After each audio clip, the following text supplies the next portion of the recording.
और उर्दू में very powerful says, इस वास्ते मर्द अपने माँ बाप को छोड़ेगा और अपनी बीवी से मिला रहेगा और वो एक।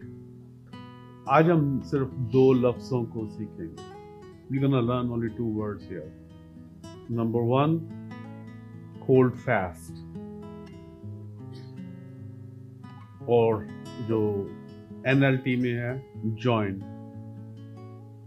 और उर्दू के अंदर है मिला रहेगा। हम सिर्फ एक ये लफ्ज और दूसरा लफ्ज जो है वन फ्लैश और यूनाइटेड और एक तन। We will just see those words how Bible is explaining that.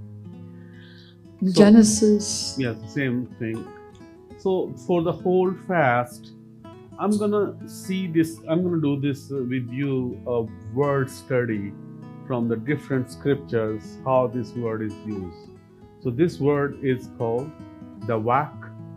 Dābaq meaning is to cling with something.